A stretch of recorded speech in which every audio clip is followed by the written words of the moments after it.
우리 차준자과 함께 한 목소리로 우리 합독하도록 합시다. 같이 읽겠습니다. 시작. 하나님 미리 아신 자들을 또한 그 아들의 형상을 본받게 하기 위하여 미리 정하셨으니 이는 그로 많은 형제 중에서 맏아들이 되게 하려 하심이라. 아멘. 아멘.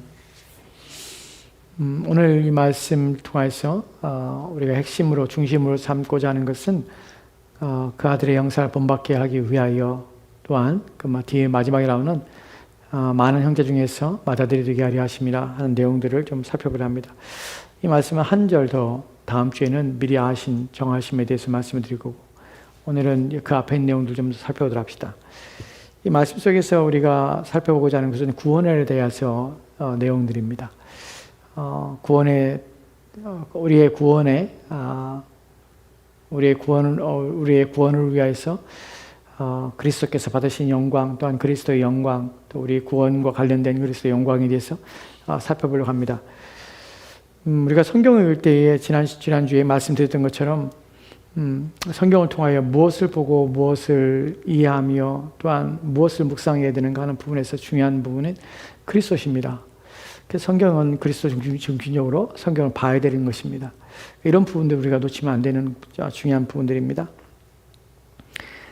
우리 구원에 있어서도 마찬가지입니다. 우리는 우리 구원을 어떤 시각으로 보게 되냐면 우리 자신의 개인적인 감정과 정서를 투여해서 우리 구원을 생각합니다. 내게 무엇이 이루어졌는가? 내게 어떤 이익이 있는가? 또한 내가 무엇을 얻을 것인가? 하는 부분에 우리는 초점을 맞추며 인생을 삽니다. 그것은 우리의 본능이에요. 우리의 본능은 항상 자기중심입니다. 자기중심적이고 또한 자기 이익을 위하여 실현하는 데 온 힘을 기울이는 것이 우리의 본능입니다. 그래서 아프지 않고 싶은 거고 건강하고 싶고 또한 잘 되고 싶은 거고 또한 모든 어려움이 없었으면 좋겠고 왜냐하면 우리는 본능적으로 우리 중심적인 사고를 하기 때문에 그래요. 구원에서도 마찬가지입니다. 구원에서도 사람들이 놓치고 있는 부분이 바로 그것입니다. 가장 중요한 부분이 왜 우리의 구원의 목적으로서 그리스도의 영광에 대하여 왜 이것인가 하는 부분에 대하여 우리가 살펴보려고 합니다. 사실 성경이 그렇게 말씀하고 있고요. 이 부분이 중요한 이유는 첫 번째 말씀을 들어갈 때에 서론 부분을 이렇게 여러분에게 말씀을 드리고 합니다. 목사들이 하지 말아야 될 말 중에 이런 말이 있습니다. 은연중에라도 뭐 이런 말이 좋지는 않습니다. 인용을 할 수밖에 없어서 여러분이 인용합니다. 교회 안에 묵은 닭들이 많으면 교회가 부흥 못한다, 성장 못한다 이런 말을 해요. 묵은 닭 들어보셨어요? 안 들어봤죠? 처음 들어보죠? 교회 안에 묵은 닭들 때문에 교회가 시끄럽고 문제가 생긴다. 목사들만 하는 말인가 보네요. 저는 예전에 자주 들었거든요. 좀 불쾌하기도 합니다. 성도들을 묵은 닭이라고. 묵은 닭이 뭘까요? 오래된 닭이죠. 노개는 잡아먹지도 않아요. 왜냐하면 맛도 없잖아요. 그래서 사람들이 묵은 닭 하면 그런 의미예요. 그래서 그런 말을 해요. 그러면서 하는 말이 노개는 이제 산란도 못합니다. 닭으로서의 가치가 없는 거죠. 맛도 없이 그 다음에 계란도 못 나. 그러니까 이제 묵은 닭이라는 표현을 쓰는 것이. 어떤 사람에게 묵은 닭이라고 하냐면 교회에 신앙생활 오래 한 사람들을 묵은 닭이라고 합니다. 그런 말을 하는 목사들이나 그렇게 비유되는 그런 성도들이나 뭐가 문제일까 하는 부분을 생각해 봐야 돼요. 왜 목사들은 자기 교회에 오래된 신앙생활 한 사람들을 와 정말 믿음 좋다, 신실하다, 가면 갈수록 더욱더 정말 신앙이 모본을 보이고 날마다 새로워지는 저분의 신앙, 그리스도를 닮아가는 그리스도의 영광을 위해 사는 저분의 삶이 얼마나 복된가 하는 것을 이야기하기보다는 묵은 닭이라고 표현하고 왜 그럴까요? 왜냐하면 교회 안에서 오래된 사람들은 신앙이 어떻게 해요? 정취되기 때문에 그래요. 목사들이 그런 표현을 쓰는 이유가 옳다는 말은 아닙니다. 무엇 때문에 그러냐면 교회 생활, 신앙 생활의 본질과 우리의 구원의 목적을 알지 못하기 때문에 본인들이 알지 못해서 가르치지 않기 때문에 교회 안에 그런 일이 발생하고 성도들은 그런 가르침에 대하여 인식하지 못하기 때문에 신앙 생활 자체가 어떻게 해요? 반복적으로 동일한 내용, 이제 더 이상 무엇인가를 새로운 것이 없는 그래서 날마다 어떻게 해요?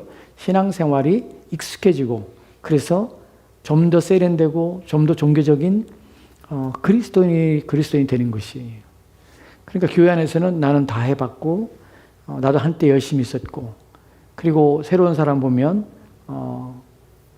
묵은닭이 하는 일이 뭡니까? 쪼죠. 근처에 오는 저 닭들을 쪼아서 문제를 일으키고. 뭐 때문에 그럴까요? 이런 문제들이 발생하는 것은 신앙생활의 무기력감과 또한 나태함과 신앙생활이 가면 갈수록 신앙생활에 어떤 연륜이 쌓이면 쌓일수록 더 신앙이 깊어지고 더 영적으로 성숙하고 더 그리스도를 닮은 모습이 나타나는데 불구하고 그렇지 않은 모습이 있는 이유는 구원에 대한 분명한 목적과 이유를 모르기 때문에 그렇습니다. 그것을 못 가르치고 안 가르치고 또 알지 못하는 목사들의 문제가 있고 또한 그러한 것들을 인식하지 못하여서 그러한 삶이 무엇인지 신앙생활의 본질이 무엇인지 왜 성경에서는 고린도후서에서 왜 그런 말 합니까?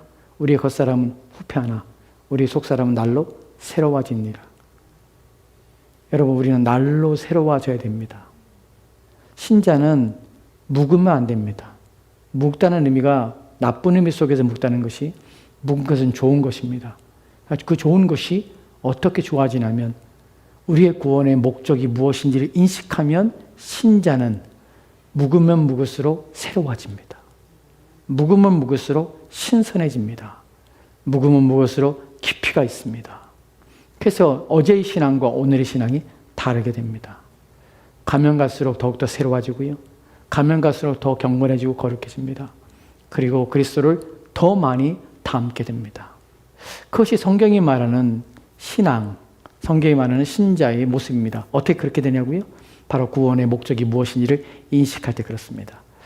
여러분들 우리가 지금 성경 읽기를 하고 따라가서 맥체인 성경 읽기를 하다 보면 지금 여러분이 데살로니가 후서를 읽을 것입니다. 데살로니가 전서, 데살로니가 후서를 여러분 읽을 때에 무엇을 보게 됩니까? 데살로니가 교인들은 어떤 마음을 가지고 있었습니까? 그들의 신앙은 어떠한 상태로 그들의 신앙은 유지되고 있었습니까? 데살로니가 전후서에서 여러분 1장과 2장에서 반복적으로 나오는 것이 그리스도의 재림입니다. 그들은 그리스도의 다시 오심을 사모하며 기다리고 있었던 것입니다. 2장에서도 고린도 후서, 데살로니가 후서에서도 말하고 있는 것이 그리스도의 강림에 대해서 말씀하고 있습니다. 이것이 새로운 것이 아니에요. 당시의 신자들이 있어서 늘 깨어서 주님을 바라볼 수 있고 날마다 새로워지는 이유가 무엇이냐면 그리스도의 다시 오심에 대하여 고대하며 그 날을 바라보며 살았기 때문에 결코 그들은 뒤로 후퇴하거나 신앙이 나태하거나 또한 신앙에 변질되거나 또한 묵어서 신앙이 종교의식화된 삶으로 결코 살지 않았다는 사실입니다. 저는 궁금한 부분이 초대교회 교인들이 과연 어떤 신앙생활을 했을까, 그들의 인생의 마지막까지 어떻게 달려갔을까 하는 것들이 참 많이 궁금합니다. 한 사람의 일생에 대해 성경이 다 말하고 있지 않기 때문에 물론 구약의 사람들의 경우는 다르지만 그렇다고 해서 그들이 인생의 마지막에 그들의 인생이 불행했으며 신앙이 뒤처지고 이런 모습은 전혀 보이지 않는 것을 보게 됩니다. 그렇다면 참된 신자는 신앙이 나이가 들면 들수록 늙어가면 육체가 늙어가면 늙어갈수록 그 신앙은 정치되고 성장하지 않고 또한 그의 기력이 쇠하는 것처럼 영적인 능력도 쇠하고 하는 것은 결코 아닙니다. 제가 볼 때 온전한 신앙이란 나이가 가면 갈수록 우리의 육체가 쇠해질 수 있지만 우리의 영혼은 더욱더 주님께 가까이 가는 신앙생활이 옳은 것이며 그것이 바로 성경의 말씀을 바르게 이해하는 사람들이 그런 삶을 산다는 것을 알게 됩니다. 여러분 그래야 합니다. 여러분은 과거의 어느 때보다 지금도 여러분의 신앙과 믿음이 더욱더 성장해야 합니다. 더 그리스도를 사모해야 합니다. 왜냐하면 그리스도께서 그것을 위하여 죽으셨기 때문에 그렇습니다. 오늘 우리가 살펴볼 중요한 내용은 구원의 목적에 대한 바른 이해입니다. 구원의 목적에서 지금 말씀드린 것처럼 여러분의 구원의 목적은 무엇입니까? 구원의 목적은 단순히 죄를 사함받는 것이 목적이 아닙니다. 로마서 8장 29절 말씀 볼까요? 29절 말씀에서 본문에 보면 하나님 미리 아신 자들을 또한 그 아들의 형상을 본받게 하여 미리 정하였으니 미리 아신 자들을 어떻게 했습니까? 또한 그 아들의 형상을 본받게 하기 위하여 미리 정하셨습니다. 하나님께서 정하신 것은 무엇이냐면 여러분이 죄 용서받는 것만 정하신 것이 아니에요. 여러분이 하나님의 진노와 심판에서 벗어나는 것이 목적이 아니었습니다. 하나님의 목적은 무엇이냐면 이 죄 용서를 받는 것과 하나님의 진노와 심판에서 벗어나게 하는 것, 이 과정을 통하여서 무엇을 최종적으로 목적하고 있냐면 그 아들의 형상을 본받게 하는 것입니다. 여러분이 이것을 놓치면 여러분의 신앙생활은 아무것도 아니게 됩니다. 왜 교회에 오는지도 모르고 다닙니다. 신앙생활하는 것이 귀찮아집니다. 우리가 열왕기사에서 보는 것처럼 여로보암이 그런 말을 하죠. 너희가 베델에다가 또한 단에다가 우상을 만들어 놓고 금송아지 만들어 놓고 귀찮게 뭐하러 예루살렘까지 예배하러 가느냐. 너희를 귀찮게 하고 번거롭게 하는 일들을 왜 하느냐. 차라리 여기서 드리라. 내가 너를 편하게 해줄게. 나는. 그래서 신앙생활이 그렇게 변질됩니다. 여러분, 교회 안에서 오래된 신앙생활을 하면 할수록 그 연수에 대한 책임을 져야 합니다. 그동안 무엇인지를 생각해 봐야 됩니다. 내 신앙과 내 믿음이 과연 성장하고 있는가 하는 것을 생각해 봐야 됩니다. 근데 그런 것들이 부끄러운 것입니다. 근데 어떻게 그런 일이 나타나냐면 바로 구원의 본질인 목적인 최종 하나님께서 정하시고 원하시는 바로 그 목적이 무엇이냐면 아들의 형상을 본받게 하기 위함이라는 사실을 인식해야 하는 것이에요. 여러분은 단순히 매주마다 교회에 나오기 위해서 구원받은 것이 아닙니다. 여러분은 매주마다 여러분이 예배 드리는 자로서 매주마다 억지로든 마지못해서 얼굴 비치기 위해서 구원하는 것이 아닙니다. 여러분의 하나님의 구원의 목적은 아들의 형상을 본받는 것, 이것이 여러분의 구원하신 최종적인 목적이라는 사실입니다. 이 사실을 여러분이 망각하면 신앙생활이 뭘 할지를 모르고 있는 것이, 교회 와서 함께 그냥 예배 드리고 함께 교제하고 또한 봉사하고 함께 나누고 하는 것들이 교회 생활인 줄 알아요. 천만에요. 신앙생활은 어디서냐면 교회가 아니라 사실 여러분의 일상생활 속에서 누구를 닮아 그리스도를 날마다 닮는 삶을 통해서 신앙생활을 하는 것입니다. 단순히 교회 와서 예배 드리는 것으로 여러분의 신앙생활의 전부이고 주의를 지키는 것만이 여러분의 교회 신앙생활의 전부라고 착각하지 마십시오. 그것은 궁극적인 목적인 하나님의 형상을 본받기 위해서 그분을 배우고 그분을 예배하며 또한 그분을 알기 위해서 함께 모여 교제하며 또한 영광을 돌리는 것입니다. 이 위에 보겠지만 우리의 구원의 목적은 최종 목적은 그리스도의 영광입니다. 또 하나님의 영광입니다. 그러한 것들을 이루기 위해서 우리가 주일이라는 날에 함께 모여 주님을 예배하며 그 앞에 나와 주의 말씀을 듣고 우리의 마음을 새롭게 하여 우리가 잊고 있던 우리의 마음속에서 또한 일상의 삶 속에 묻혀서 희미해졌던 우리의 생각을 바르게 하여서 우리의 구원의 목적이신 그리스도 예수를 닮는 그 아들의 형상을 본받는 일에 온 힘을 기울여한다는 것입니다. 어디서요? 우리 일상의 삶에서. 대부분 사람들은 일상의 삶에서는 절대로 그리스도를 닮지 않습니다.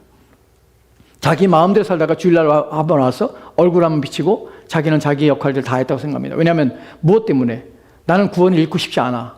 그 구원을 유지하는 차원에서 종교생활하는 것이 얼마나 힘들겠습니까? 하고 싶지 않은 일을 하고 있는데 구원이 취소될까 봐. 그래서 교회에 나오는 것. 이것은 이 사람은 구원받지 못한 것이에요. 왜냐하면 절대로 구원받은 중생을 경험한 사람은 절대로 그렇게 신앙생활하지 못합니다. 참으로 구원받은 사람은 그 마음에 누가 있냐면 그리스도가 계시고 또한 구원의 목적이신 그분을 향하여서 어떠한 삶을 살아낼 것인가, 오늘 나의 삶 속에서 어떠한 삶이 내게 있어야 되는가 하는 것을 고민하며 살며 구원의 목적을 반드시 이해하기 때문에 그렇습니다. 어떻게 그렇게 되냐면 우리 안에 계신 성령 하나님께서는 그리스도를 드러내시기 때문에 그렇습니다. 중생한 사람은 왜 신자로서 그리스도를 향하게 됩니까? 이런 것들을 배우지 않을지라도 왜 그런 마음이 드는지 아십니까? 왜냐하면 그 안에 그리스도의 영이 계시기 때문에 그렇습니다. 그래서 비록 온전치 않은 그런 복음의 메시지를 들을지라도 그의 마음은 그리스도 앞에 살고자 하는 마음이 일어나게 되는 것이, 이것이 첫 번째로 우리의 구원의 목적 중에 가장 중요한 부분입니다. 왜 하나님께서는 그렇다면 그 아들의 형상을 본받는 것을 왜 중요히 여기는가 생각해 보셔야 합니다. 왜 구원의 궁극적인 목적으로서 아들의 형상을 본받게 하게 합니까? 아들의 형상을 본받는다는 무슨 말입니까? 본받는다라는 말은요, 우리가 거푸집이라는 것을 만듭니다. 금속이나 무엇인가를 틀을 만들 때에 거푸집을 만들어서 그 안에 금속을 녹여서 부어서 그 틀을 만듭니다. 그것이 바로 본문에서 본받다는 의미입니다. 틀을 만드는 것이에요. 금형을 떠서 그 안에 녹인 쇠를 부어서 그래서 금형 틀 안에 그대로 그 틀에 맞게 뽑아내는 것, 만들어내는 것, 이것이 바로 본받다는 단어의 의미입니다. 즉 그리스도의 아들의 형상이 우리 가운데 본받게 그대로 닮아내도록 그대로 찍어나도록 그렇게 만들기를 원하셨다는 것이, 이것이 하나님께서 우리 가운데 정하신 것입니다. 우리의 목적은 이것입니다. 그렇다면 왜 아들의 형상을 본받게 하기 원하시는가 하는 부분을 생각해 보셔야 합니다. 왜냐하면 본문에서 아들의 형상이라는 표현 속에서 우리는 하나님 형상으로 지음받았습니다. 창세기 2장에서 말하는 것처럼 사람 1장에서 26절 27절 말씀에서 하나님께서 자기의 모양과 우리의 형상대로 사람을 만들고 하나님 형상과 하나님의 모양대로 우리가 지음받았지만, 그러나 우리는 아담의 타락으로 말미암아서 우리는 하나님의 형상을 가장 중요한 영적인 부분들을 상실하였고, 그래서 영적으로 죽은 상태가 되었습니다. 그래서 하나님의 형상을 상실해버린, 온전한 것을 상실해버린 것이에요. 우리가 타락했다고 해서 모든 하나님의 형상을 다 잃어버린 것은 아닙니다. 우리가 하나님의 비공의의 속성 중에 하나인 사랑이라든지 또한 정의라든지 공의라는 것이 희미하게 우리 가운데 있고 온전치 않은 왜곡된 가운데 우리 가운데 있지만, 하나님 형상이 여전히 우리 가운데 어느 부분은 남아있지만 가장 중요한 하나님과의 관계성 속에서의 하나님의 형상, 영적인 관계성 속에서 하나님은 닮음, 이런 부분에서는 가장 중요한 부분을 우리는 상실하였고 회복할 수 없는 지경에 이르게 됐다는 것입니다. 즉 아들의 형상을 본받게 하는 이유가 무엇이냐면, 다시 새 사람 되게 하여서 어떻게 해요? 자기 하나님께서 창조에 지으셨던 하나님의 사람을 지으셨던 죄가 없는 상태의 온전한 모습 가운데 새 인류를 세우기 위해서 하나님께서는 아들의 형상을 본받게 하실 것입니다. 우리 성경을 통해서 이런 부분들을 보게 됩니다. 성경에서는 예수 그리스도의 표현할 때에 그를 통하여서 무엇을 하시기 원하시는가, 그분은 어떤 분이신가, 이렇게 우리 가운데 말씀하겠습니다. 고린도전서 15장 45절 말씀에 이렇게 기록됐습니다. 같이 들어갑시다. 시작. 기록된 바 첫사람 아담은 생명이 되었다 함과 같이 마지막 아담은 살려주는 영이 되었나니. 아멘. 본문에서 첫사람 아담과 마지막 아담이라는 표현을 씁니다. 마지막 아담은 누구입니까? 예수 그리스도십니다. 첫 번째 아담은 우리의 조상입니다. 근데 그 조상이 실패한 것입니다. 그래서 하나님의 형상을 상실하게 된 것입니다. 근데 하나님께서는 다시 우리를 회복하기 원하십니다. 그런데 그 회복이 아들의 형상을 본받는 이유가 무엇이냐면, 바로 그 아들이 어떤 분이냐면 마지막 아담이기 때문에 그래요. 왜 마지막 아담이라는 표현을 씁니까? 거긴 둘째 아담, 셋째 아담 없습니다. 마지막으로 오신 아담이고 또 올 아담이 아닙니다. 왜 아담이라는 표현을 씁니까? 인류의 시초입니다. 지금 마지막 아담이라는 것은 새로운 인류의 시초가 그리스도를 통하여서 시작됐다는 사실입니다. 그래서 그분은 우리의 첫 번째 새 인류의 시초가 되는 것이, 그 그리스도의 형상을 본받은 이유가 무엇이냐면 우리는 새로운 인류라는 것이에요.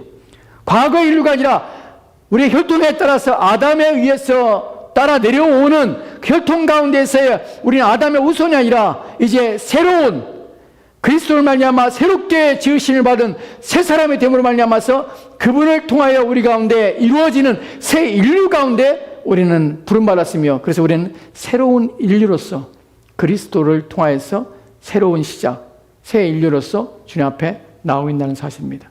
그래서 그 아들의 형상을 본받게 하는 것입니다.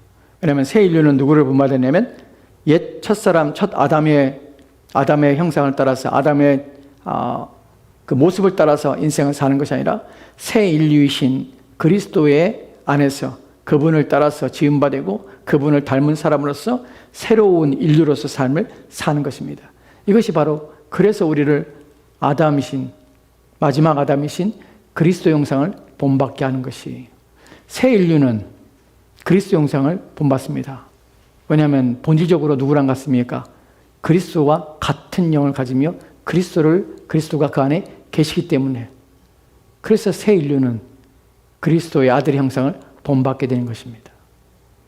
여기에 대하여 고린도후서 5장 17절 말씀에는 왜 이런 표현을 쓴지를 기억하실 것입니다.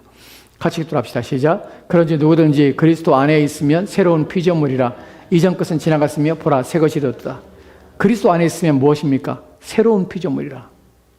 새로운 피조물이라. 이전 것은 지나갔으니 예전 것은 무엇입니까? 아담 안에 있었던 육신적으로 그가 우리 조상이었습니다. 그러나 우리는 그리스도를 통해서 끊어진 것입니다. 이제 누가 우리 조상입니까? 우리의 시초입니까? 바로 예수 그리스도십니다. 그러니까 우리는 새 것이 된 것이, 새로운 피조물이 된 것이에요. 우리는 새 것이 된 것입니다. 성경이 이런 표현들을 우리가 이해하게 되면 왜 아들의 형상을 본받게 하시는지, 왜 그 방법을 쓰셨는지를 이해하게 됩니다. 여러분은 새 인류라는 사실을 기억하십시오. 새 인류는 그 시초가 예수 그리스도입니다. 그래서 그분을 닮으며 또한 그분과 같이 되는 것입니다. 그것이 바로 새 인류이기 때문에 그렇습니다. 또 다음으로 살펴본 내용들은 우리가 출애굽기 20장에서 4절 말씀에서 이러한 것들을 보게 됩니다. 왜 하나님께서는 그 아들의 형상을 본받게 하셨는가? 같이 읽도록 시작. 너를 위하여 새긴 우상을 만들지 말고 또 위로 하늘에 있는 것이나 아래로 땅에 있는 것이나 땅 아래 물속에 있는 것이 어떤 형상도 만들지 말며. 아멘. 십계명 가운데 두 번째 계명이죠. 두 번째 계명에서 너를 위하여 새긴 우상을 만들지 말고, 여기서 우상이라고 번역된 이 단어는요, 창세기 1장에서 26절 27절 말씀에서 형상과 모양이라는, 형상이라는 단어가 같은 단어입니다. 즉 너를 위하여 새긴 형상을 만들지 말고, 너를 위하여 새긴 형상을 만들지 말고. 무슨 말입니까? 내가 만들어낸 형상을 만들지 말고 누가 만드는, 내가 너에게 주는 형상인 그리스도를 닮으라는 것입니다. 그것이 바로 두 번째 계명에서 중요한 부분입니다. 하나님께서는 우리에게 단순히 신약에서 그리스도를 통하여서 우리가 세례를 주신 것이 아니라 이미 구약에서도 무엇을, 오실 그리스도가 예표되어서 그분의 형상을 본받는 것을, 온 힘을 기울여 그분을 알며 그분을 닮아가기를 간절히 바랐습니다. 왜냐하면 그것이 구원의 목적이기 때문에 그렇습니다. 그리스도의 형상을 담는 것이 왜 중요한가 하는 부분에서 네 번째 중요한 내용이 무엇이냐면, 그리스도의 형상을 담지 않으면 하나님 나라에 갈 수 없기 때문에 그렇습니다. 이것이 중요한 이유가 참된 신자들이 누구인가 하는 부분에서 결정이 납니다. 계시록 21장에 보면은 21장 27절 말씀 이렇게 읽겠습니다. 같이 돌아합시다. 시작. 무엇인지 속된 것이나 가증한 일 또는 거짓말하는 자는 결코 그리로 들어가지 못하되 오직 어린 양의 생명책에 기록된 자들만 들어가리라. 아멘. 어린 양의 생명책에 기록된 자들만 들어갑니다. 누가 어디에? 하나님의 나라에 들어갑니다. 천국에 들어갑니다. 근데 본문에서 무엇인지 속되거나 가증한 일 거짓말하는 자는 그리로 결코 들어가지 못합니다. 속되다는 표현을 한번 생각해 봅시다.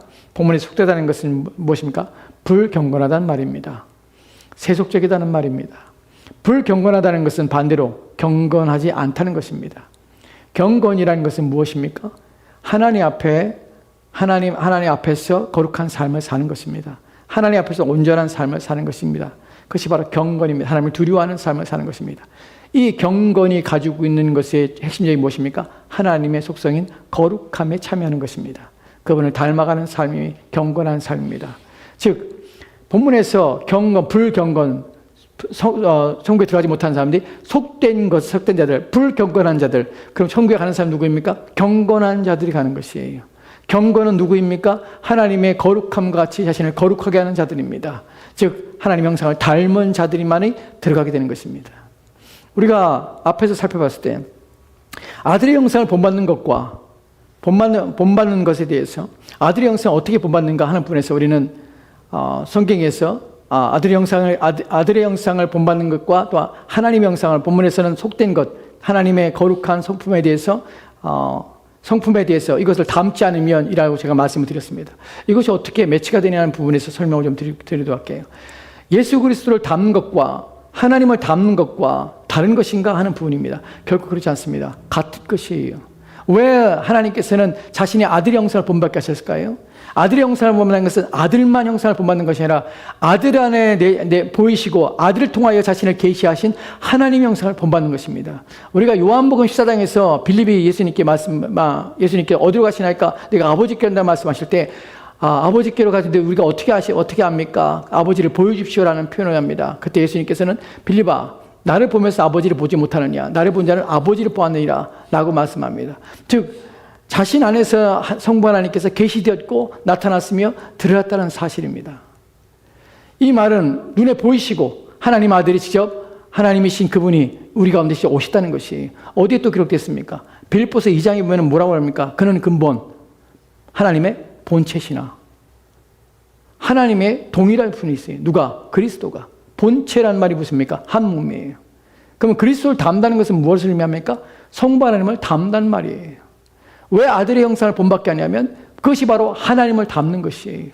베드로에서 뭐라고 합니까? 신의 성품에 참여하게 하는 것이에요. 이런 표현들을 쓰는 이유가 무엇이냐면 다 우리가 누구의 성자 하나님을 닮아가는 과정들이 무엇을 하냐면 보이지 아니하는 성부 하나님의 형상 또한 함께 닮아가며 그분이 이루고자 하시는 우리를 지으셨던 그 창조에 파괴되었던 것을 완전히 회복한 새 사람으로서 새 인류로서 하나님 앞에 세워져 하나님께서 이 땅을 지으신 목적과 뜻에 다시금 그것을 회복하며 또한 그것을 다시금 돌이키는 하나님께서 구원의 역사가 그 안에 있다는 것입니다. 이것을 우리는 재창조라고 부릅니다.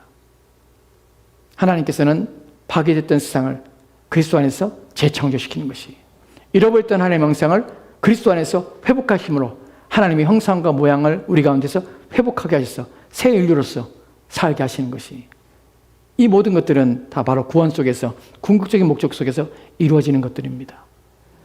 본문에서 말하는 것처럼 하나님 나라는 그래서 불경건하거나 그리스도를 닮은 자들은 결코 들어가지 못합니다. 아들의 형상을 본받지 않으면 결코 가지 못합니다. 또 하나 계시록에서 19장에서 20절과 21절 말씀에 이렇게 읽겠습니다. 7절과 8절 말씀, 계시록 19장 같이 들어갑시다. 시작. 우리가 즐거워하고 크게 기뻐하며 그에게 영광을 돌리세. 어린 양의 혼인 기약이 이르렀고 그의 아내가 자신을 준비하였으므로 그에게 빛나고 깨끗한 세마포 옷을 입도록 허락하였으니 이 세마포 옷은 성도들이 옳은 행실이다 하더라. 아멘. 본문에 보면은 어린 양의 혼인잔치가 이르렀습니다. 영광을 돌리 기뻐하며 크게 기뻐하며 영광을 돌리세 찬양하고 있습니다. 즐거워하고 있습니다.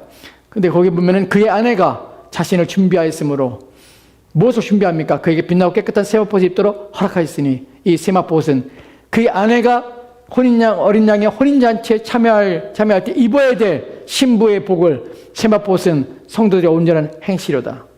그들의 행실을 통하여서 거룩한 옷을 입고 신부로서 그리스도 앞에 서게 되는 것입니다. 즉 우리는 단순히 내가 예수를 믿기 때문에 단순히 믿는다는 이유만으로, 또 교회에 다니고 신앙생활 한다는 이유만으로, 또 종교적인 행사를 한다만으로 하는 것만으로 우리는 내가 청교한다고 착각합니다. 그렇지 않아요. 우리는 누굴 닮아야 합니까? 그리스도의 신부로서 그리스도의 부르심과 그분을 닮아서 그분의 신부에 합당한 삶이 우리 가운데 있어야 한다는 것이에요. 왜 그것이 필요합니까? 반드시 있을 수밖에 없습니까? 그 노력하라는 것이 아니라 그렇게 돼요. 왜냐하면 성령이 우리 가운데 계셔서 우리로 하여금 그리스도를 닮아가게 하기 때문에, 그래서 우리의 삶이 그분 안에서 그분을 위하여 사는 삶으로 우리를 이끌어 가시기 때문에, 이것이 모든 구원 속에서 우리 가운데 주시는 은혜와 하나님의 복으로 말미암아 우리 가운데 이것이 주어지고 또한 우리를 그 가운데 부르셨다는 사실을 기억하셔야 합니다. 그 성경은 뭐라고 합니까? 그리스도 안에서, 그 신성 안에서 무엇이요? 거룩함과 의로움과 또 경건함과 이 모든 것들이 필요한 것들 우리 가운데 허락하신다고 그래요. 무엇 때문에? 그 아들의 형상을 본받게 하시는 것을 하나님이 정하셨기 때문에 그대로 이루어 가시는 것이에요. 이것 또한 은혜입니다.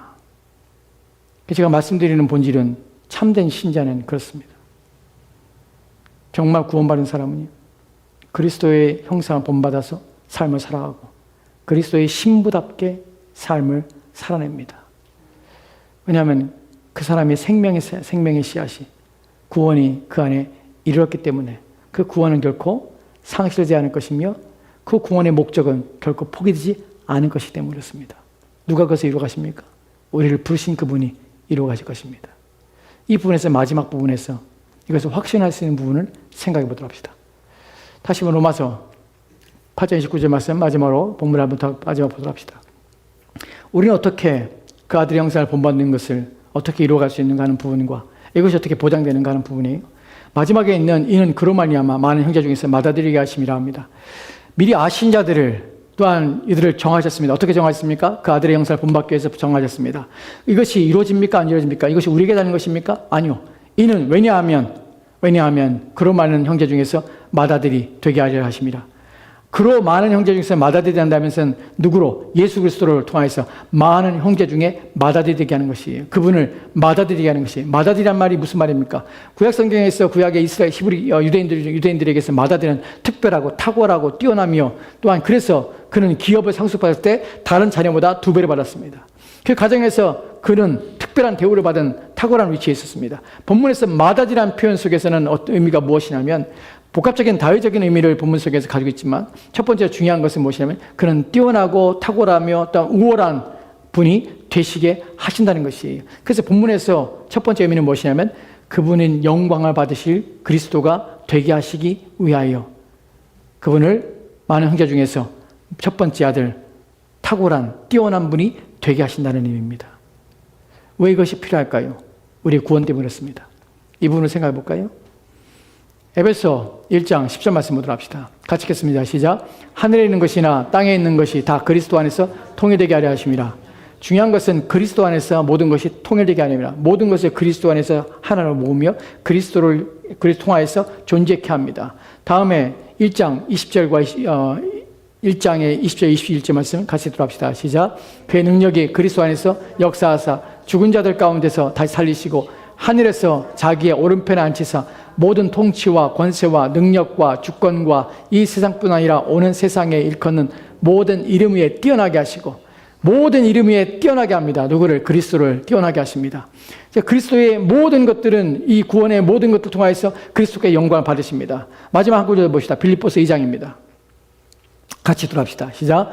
이러므로 하나님이 그를 지극히 높여 모든 이름 위에 뛰어난 이름을 주사 하늘에 있는 자들과 땅에 있는 자들과 땅 아래에 있는 자들로 모든 무릎을 예수의 이름에 꿇게 하시고 모든 입으로 예수 그리스도를 주라 시인하여 하나님 아버지께 영광을 돌리게 하셨느니라. 아멘. 본문에서 예수의 이름에 꿇게 하시고 또한 모든 입으로 예수 그리스도를 주라 시인하게 합니다. 이것이 마다들이라는 표현이 가지고 있는 의미입니다. 마다들이라는 것은 모든 것에 그분께 영광을 돌리고 그분을 위하여 그분을 향하여 있는 것입니다. 또한 신약성경에서 우리가 보는 것처럼 그리스도의 영광을 위하여 너희를 구원하시니라는 표현을 우리가 보게 됩니다. 우리의 구원에 있어서 궁극적으로 아들의 형상을 본받을 말미암아서 우리는 어떻게 되냐면 그분 앞에 영광을 돌리는 일들이 우리 가운데 일어난다는 것이 왜 그렇을까요? 많은 이들 가운데 많은 아들들 가운데 맏아들이 있다는 표현을 생각해 봅시다. 우리의 구원이 어떻게 확실됩니까? 그리스도의 영광을 받으심으로 우리의 구원이 확실하다는 것이에요. 이 부분이 이해가 안 가시죠? 그리스도께서 영광을 받으시는데 어떻게 우리의 구원이 확신합니까? 나는 부분에서 그리스도가 맏아들이 된다면 많은 이들의 맏아들 첫 번째 으뜸이 되는 아들이라면 그분의 영광과 그분의 뛰어나며 탁월함을 나타내고 탁월함을 보이시기 위해서는 어떻게 되냐면 많은 이들이 그분을 닮아서 그분을 쫓아가는 일들이 있어야 한다는 것이에요. 그분이 뛰어난 아들이에요. 그러면 혼자 만약에 아무도 따라가는 일이 없다면 아무도 그분을 닮은 자가 없다면 그분은 영광을 받을 수가 없습니다. 맏아들이 될 수 없습니다. 많은 자들 가운데 으뜸이 될 수 없습니다. 으뜸이 되기 위해서 어떻게 합니까? 많은 사람들이 그를 따르는 사람들이 그에게 아들로서 맏아들을 따라서 아들로서 그 앞에 서야 되는 것이에요. 즉 이 내용을 통해서 우리가 알게 되는 것이 무엇입니까? 그분이 영광을 받으시는 것은 그분을 따르는 많은 사람들 통해서 그분은 맏아들, 특별한 또한 탁월하고 뛰어난 아들이 되는 영광스러운 자리에 서게 되는 것입니다. 그렇다면 그리스도의 영광은 무엇입니까? 그를 따르는 자들 모든 자들을 더 풍성하게 하시고 그 자들을 더 온전케 하시고 그 자들을 더 깨끗하게 하시고 그 자들을 더욱더 성결하게 하여서 그리스도를 더 많이 닮게 하고 그리스도를 따라 온전함으로 저들의 삶을 살게 하는 일들을 더 강력하게 일하시만 냠아서 그 아들이 더욱 빛나게 하시는 것이 즉 이것을 정리하면 그리스도의 영광이 높아지면 높아질수록 우리는 더욱 더 빛나게 되는 것이 우리의 구원은 더 확실하게 되는 것이 왜냐하면 그리스도의 영광을 구하시는 하나님께서는 그 아들을 더욱더 본받게 하실 것이 분명하기 때문에 그래요. 그를 따르는 자를 더 온전케 하실 것이 분명하기 때문에 그래요. 그 따르는 자들 하나도 잃지 않으실 것이 분명하기 때문에 그래요. 그래서 그분이 그리스도가 영광을 받으시면 받을수록 우리의 구원은 더 분명하고 확실하며 취소되지 않는다는 사실입니다. 이 부분이 우리가 본문을 통해서 보게 되는 중요한 내용입니다. 계속해서 여러분에게 설명드렸던 내용 속에 하나님의 영광을 구하라. 그것이 우리의 복이라. 왜냐하면 하나님의 영광을 구하는 것은 무엇입니까? 우리 하나님께서는 자기의 영광을 취하실 때 우리로 하여금 우리의 모든 최고의 행복 속에서 하나님께서 자신의 영광을 이루시기 때문에 찾기 때문에 우리의 최고의 행복 속에서 하나님을 닮고 하나님의 구원의 완전한 이름 속에서 가장 큰 복을 받아 누리는 가운데서 우리 하나님을 찬양하며 하나님을 기뻐하며 즐거워합니다. 그때 하나님의 영광을 받으십니다. 즉 그래서 하나님의 영광을 받으면 받을수록 우리는 가장 최고의 복을 누리게 되는 것이 우리 구원에 있어서 그리스도를 닮아가면 닮아가는 일들이 그리스도의 영광을 나타내는 일들이 되게 됩니다.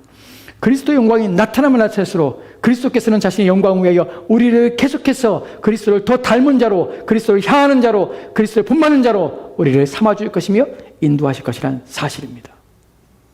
그래서 그리스도의 영광과 우리의 구원의 확실성은 반대가 아니라 동일한 것입니다.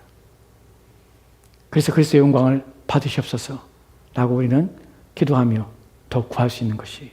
그러면 그럴수록 우리는 더 온전케 되어질 것을 믿기 때문에 그렇습니다.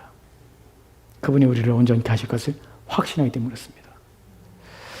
이런 부분들은 어려운 부분입니다. 압니다, 저도. 지금 말씀드린 내용들은 어렵고 힘든 부분입니다.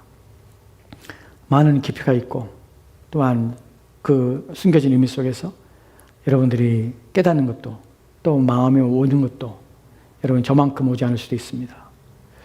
그럼 오늘 배운 것들을, 오늘 여러분이 들은 것들을 잊지 마십시오. 왜 하나님께서는 우리의 구원이 용서의 차원에서 멈추지 않고 하나님의 진노와 심판의 차원에서 멈추지 않고 왜 우리를 아들의 형상을 본받는 데까지 이르게 하시는지, 우리를 단순히 피조물의 하나로 이룬 것이 아니라 우리로 하여금 자신의 아들의 형상을 본받게 하여서 자신을 본받게 하고 자신을 닮아서 우리는 하나님의 형상을 회복하게 하여서 또한 새로운 피조물로서 하나님이 우리의 범죄로 말미암아 잃어버렸던 세상을 재창조하기 위하여 새 인류를, 그리스도를 중심으로 새 인류를 만들어 가시고 그 안에 우리를 불렀다는 사실을 기억하십시오. 우리는 이 땅에 살 사람들이 아닙니다. 새 인류이신 그리스도를 따라서 새 인류로서 부르심 받았습니다. 그러기 위해서 우리는 그 부르심에 합당한 아들의 형상을 본받아야 하는 것입니다. 그리고 그 아들의 형상은 또한 우리의 구원을 확실하며 그분은 우리의 맏아들이 되었습니다. 많은 사람들 가운데 맏아들이 되심으로 그분의 맏아들 되심, 그 영광은 우리의 구원을 확실시 한다는 사실을 기억하십시오. 그래서 더욱 그분의 영광이 드러나고 그리스도의 영광을, 그리스도의 높임 받기를 더 간절히 구해야 합니다. 그렇게 되면 될수록 그리스도께서는 우리를 더욱 그리스도를 닮은 자로 만들어 가시며 세워 가실 것이기 때문에 그렇습니다. 그것이 우리의 구원에 담겨진 목적이고 내용들입니다. 이것을 알고 살아야 합니다. 이것을 고대하며 이 은혜 가운데 사셔야 합니다. 그래야 신앙생활이 무의미하고 신앙생활이 번거로운 마음과 생각으로 나태해지며 게을러지지 않게 됩니다. 여러분들은 이런 마음이 있다면, 이것을 여러분이 마음에 두고 이런 것이 확실하다면 우리의 매일의 삶은 어제보다 오늘 더욱 그리스도를 닮고 오늘보다 내일 더욱 그리스도를 닮아가기를 간절히 바라며 그리하여 우리의 신앙생활은 날마다 새로워지는 신앙생활의 삶으로 우리의 삶을 인도해 갈 것입니다. 결국 우리의 마지막 날에 우리는 이 땅에서의 우리의 과거의 어느 날보다 더욱 그리스도를 닮은 가운데 주님 앞에 서게 될 것입니다. 이것이 저와 여러분의 고대요, 바람이요, 기대이며 소망이 되어야 합니다. 이러한 삶을 삽시다. 기도합시다.